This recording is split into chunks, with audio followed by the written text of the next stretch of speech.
Hai semuanya, jumpa lagi dengan aku Sisi Yoslutia. Kali ini kita berada di segmen belajar tutorial tentang materi kisi-kisi akreditasi puskesmas, di mana ini itu untuk CPNS dan P3K kesehatan. Seperti apa? Disimak ya.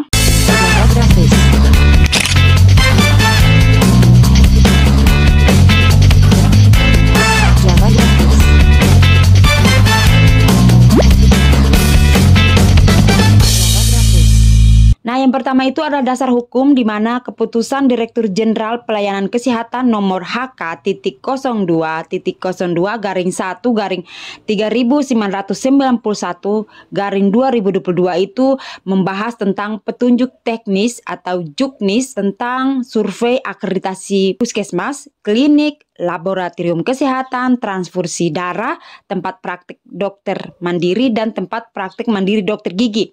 Nah, sedangkan untuk definisi akreditasi itu adalah pengakuan terhadap mutu fasilitas pelayanan kesehatan setelah dilakukan penilaian bahwa fasilitas pelayanan kesehatan telah memenuhi standar akreditasi yang ditetapkan oleh pemerintah. Untuk akreditasi di puskesmas, klinik, laboratorium kesehatan, UTD, TPMD, dan TPMDG. Nah, UTD ini itu adalah unit transfusi darah, dan TPMD itu adalah tempat praktek mandiri dokter, dan TPMDG itu tempat praktek mandiri dokter gigi. Ini singkatannya supaya jangan terlalu kepanjangan bacanya. Menggunakan standar akreditasi dan dilaksanakan oleh lembaga penyelenggara akreditasi yang ditetapkan oleh Menteri. Menteri yang dimaksud adalah Menteri Kesehatan. Nah, untuk ketentuan survei di mana standar akreditasi yang digunakan dalam penilaian survei akreditasi itu adalah standar akreditasi puskesmas, klinik, lab kesehatan, UTD, TPMD, dan juga TPMDG yang ditetapkan oleh Menteri Kesehatan. Nah, untuk kategori surveyor untuk akreditasi puskesmas ini saya akan ngebahas khusus untuk puskesmas saja, karena untuk lab ada, untuk klinik ada, untuk TPMD dan TPMDG itu dia punya surveyor dengan ketentuan tersendiri juga ada. Tapi karena ini adalah kisi-kisi tentang akreditasi puskesmas, jadi aku akan ngebahas tentang kategori surveyor untuk akreditasi puskesmas. Nah, kategorinya itu dia tergabung dengan klinik. Jadi akreditasi puskesmas dan klinik itu tim surveyornya itu ada dua. Jadi sama, untuk puskesmas dan klinik itu ada dua, yaitu surveyor bidang tata kelola sumber daya dan upaya kesehatan masyarakat atau UKM, dan yang kedua itu adalah surveyor bidang tata kelola pelayanan dan penunjang. Nah, jadi cuman ada dua surveyor. Kalau tahun-tahun sebelumnya di bawah tahun 2020 itu sekitar tahun 2019 ke bawah itu 3 surveyor untuk tiap puskesmas. Nah, sekarang sudah berubah. Nah, berikutnya adalah pembagian tugas surveyor. Jadi surveyor itu punya pembagian tugas atau punya job desk, ada fungsinya dia kalau turun survei dia ngapain aja. Nah, ini salah duanya itu seperti ini. Surveyor bidang tata kelola sumber daya dan UKM melakukan penilaian pada bab 1 kepemimpinan dan manajemen puskesmas, itu di admin. Ya, terus kemudian yang kedua penyelenggaraan upaya kesehatan masyarakat atau UKM yang berorientasi pada upaya promotif dan preventif. Terus kemudian program prioritas nasional.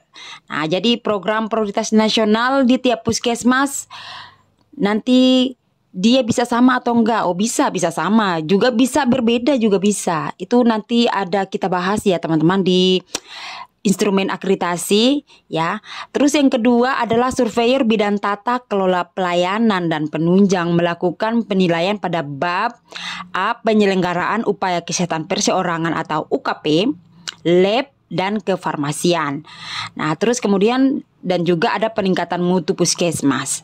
Jadi ini tuh adalah job desk dari para surveyor. Jadi kalau teman-teman yang sedang yang ikut P3K terus kemudian puskesmasnya lagi survei akreditasi, ya seperti ini pasti yang akan dilakukan oleh surveyor. Terus yang kemudian yang D, tujuan akreditasi puskesmas itu apa? Kita harus tahu bahwa tujuannya untuk dilakukan akreditasi puskesmas ini tuh seluruh Indonesia dengan instrumen elemen penilaian standar dan kriteria yang sama. Seluruh Indonesia itu pakai satu elemen penilaian. Ya, jadi tujuannya itu untuk apa? Yang pertama, mendorong pusat kesehatan masyarakat untuk menerapkan standar akreditasi dalam rangka meningkatkan dan menjaga kesinambungan mutu pelayanan dan keselamatan pasien di pusat kesehatan masyarakat. Dan yang kedua, memberikan acuan bagi pusat kesehatan masyarakat dan pemangku kepentingan terkait dalam penyelenggaraan akreditasi puskesmas. Ruang lingkup akreditasi puskesmas itu ada dua, yaitu standar akreditasi puskesmas diberlakukan bagi semua puskesmas, baik yang rawat jalan maupun rawat inap. Nah, yang rawat jalan dan rawat inap itu apakah sama elemen penilaiannya? Ya, sama saja, elemen penilaiannya itu sama. Mereka mengumpulkan dokumen-dokumen dan melakukan apa yang mereka biasa lakukan. Terus yang kedua, standar akreditasi puskesmas itu meliputi mulai dari bab, kemudian standar, habis baru kriteria, pokok pikiran, baru masuk ke elemen penilaian di setiap kriteria. Jadi kalau mau bikin elemen penilaian, biasanya itu di puskesmas mereka langsung kayak, kamu di bab berapa? Aku di bab 1 tentang kepemimpinan. Mereka langsung tertuju pada elemen penilaian. Ternyata lupa bahwa ada level-levelnya. Jadi kalau masuk di bab 1, kita harus perhatikan standarnya apa, kriterianya apa, pokok pikirannya apa, baru masuk ke elemen penilaian gitu. Tapi rata-rata yang saya lihat mereka langsung ke elemen penilaian, langsung menyiapkan dokumennya. Aduh, jangan seperti itu. Mentang-mentang saya sudah memberikan contoh elemen penilaian, jadi kalian mengabaikan standar dan kriteria serta pokok pikiran. Sebaiknya jangan seperti itu ya teman-teman. Biasanya surveyornya itu suka mengecoh. Berikutnya adalah struktur standar akreditasi puskesmas. Oke, kita akan ngebahas per item. Tadi di bagian 2 ini kan meliputi bab, standar, kriteria, terus kemudian pokok pikiran dan elemen penilaian. Sekarang kita akan ngebahas strukturnya seperti apa standar akreditasi puskesmas. Yang pertama bab. Bab itu merupakan pengelompokan fungsi-fungsi penting yang umum dalam organisasi puskesmas berdasarkan penyelenggaraan pelayanan di puskesmas sesuai dengan ketentuan peraturan dan perundang-undangan. Di mana bab ini itu dia adalah pembuka untuk masuk ke bagian standar. Nah, standar di dalam akreditasi puskesmas itu didefinisikan sebagai harapan.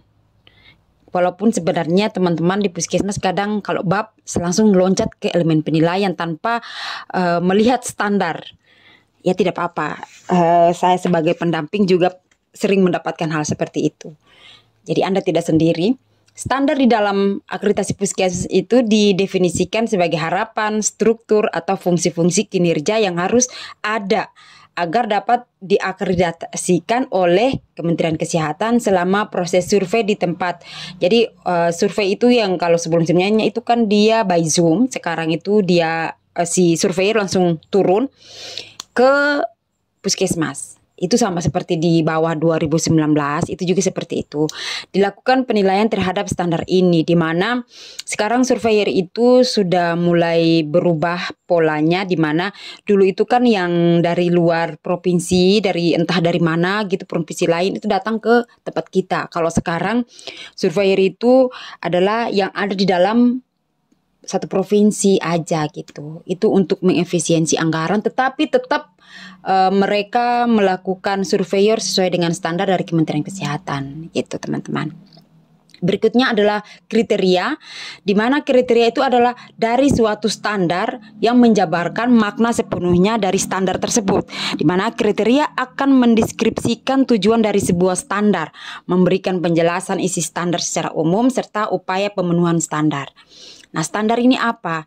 Nah, standar itu yang tadi ada di depan. Standar itu harapan, struktur, dan fungsi kinerja. Nah, kriterianya itulah yang bagian dari standar. Nah, berikutnya pokok pikiran. Pokok pikiran dari suatu standar akan membantu menjelaskan makna sepenuhnya dari standar tersebut. Pokok pikiran itu akan mendeskripsikan tujuan dan rasionalisasi dari standar, memberikan penjelasan bagaimana standar tersebut selaras dengan program secara keseluruhan, menentukan parameter untuk menentukannya, atau memberikan gambaran tentang ketentuan dan tujuan-tujuannya. Itu ada di pokok pikiran. Jadi semua struktur standar itu dia saling terkait, dia saling terikat satu dengan yang lain, dan dia itu saling nyambung-menyambung gitu. Jadi nggak bisa langsung kayak dari bab langsung kita loncat ke elemen penilaian ya teman-teman. Nah, yang terakhir itu adalah elemen penilaian atau biasa kita bilang MEP ya. Itu adalah standar yang mengindikasikan apa yang akan dinilai dan diberi nilai selama proses survei di tempat. Jadi, elemen penilaian ini tuh untuk masing-masing standar mengidentifikasi persyaratan yang dibutuhkan untuk memenuhi kepatuhan terhadap standar. Jadi, elemen penilaian itu adalah apa yang harus kita siapkan. Nah, untuk struktur standar akreditasi puskesmas ini juga ada di setiap elemen penilaian itu dilengkapi dengan informasi tentang cara pemenuhan dan juga atau penilaian elemen tersebut. Di mana informasi tersebut menggunakan kode RDOWS atau RDDOWS ya, di mana itu memiliki kepanjangan dan arti, dan juga ini tuh adalah sebuah kode di mana kita ini bagian ini itu yang harus kita lengkapi dan yang tidak perlu kita lengkapi. Nah, ini tuh ada di elemen penilaian yang terbaru di tahun 2023 ini. Nah, untuk kode R itu adalah regulasi, yang berarti pemenuhan atau penilaian EP tersebut harus melalui penyediaan dokumen regulasi atau surat keputusan atau SK. Terus kemudian ada pedoman atau panduan, ada kerangka acuan, dan juga ada standar operasional prosedur atau SOP. Nah, kalau teman-teman yang akreditasi puskesmas atau yang belum atau yang sudah, itu teman-teman bisa lihat di mana aku menjelaskan di bab 1 yang terbaru ini, itu ada elemen penilaian, nanti ada keterangannya. Nah, itu kode di setiap elemen penilaian. Nah, berikutnya itu yang D itu adalah dokumen, yang berarti pemenuhan atau penilaian EP tersebut harus melalui penyediaan dokumen. Ada bukti seperti undangan pertemuan, notulensi pertemuan, daftar hadir, ada sertifikat dan sebagainya. Nah, untuk kode O adalah observasi, yang berarti penilaian EP tersebut melalui proses observasi atau pengamatan saja. Nah, untuk kode D, untuk yang D, kode W adalah wawancara, yang berarti penilaian tersebut melalui proses wawancara. Wawancara itu biasanya dilakukan oleh siapa? Oleh surveyor kepada siapa? Kepada kepala puskesmas, kepada KTU, dan kepada penanggung jawab program. Ya, terus kemudian yang terakhir S itu adalah simulasi, yang berarti penilaian EP terhadap suatu proses simulasi atau peragaan. Di EPS ini itu kebanyakan ada di teman-teman yang UKM dengan UKP, di mana nanti ada diminta oleh surveyor untuk melakukan suatu peragaan. Jadi kalau kita mau kalau terjadi kebakaran, apa yang harus kita lakukan? Nah, itu nanti ada simulasinya gitu. Nah, terus kemudian selain ada kebakaran, apa lagi? Nah, iya, biasanya kalau kita mau pemasangan infus terhadap pasien di ruangan UGD, itu apa yang pertama kita lakukan, itu biasanya diminta oleh surveyor. Kayak gitu. Nah, berikutnya, kelompok standar akreditasi puskesmas itu dikelompokkan menurut fungsi ya, menurut fungsi yang terkait dengan standar pelayanan bagi pasien. Ya, terus kemudian ada upaya menciptakan organisasi puskesmas yang aman, efektif, dan dikelola dengan baik. Itu terdiri dari 5 bab. Ya, ada 5 bab yang harus dipenuhi oleh puskesmas yang mengajukan survei. Yang pertama, bab 1 ada kepemimpinan dan manajemen puskesmas. Ini biasanya ada di teman-teman yang admin. Yang bab 2, penyelenggaraan upaya kesehatan masyarakat atau UKM yang berorientasi pada upaya promotif dan preventif. Biasanya ada di UKM. Dan terus kemudian yang bab 3, penyelenggaraan upaya kesehatan perseorangan UKP, laboratorium dan kefarmasian. Ini yang UKP. Dan kemudian ada program prioritas nasional dan peningkatan mutu puskesmas atau PMP.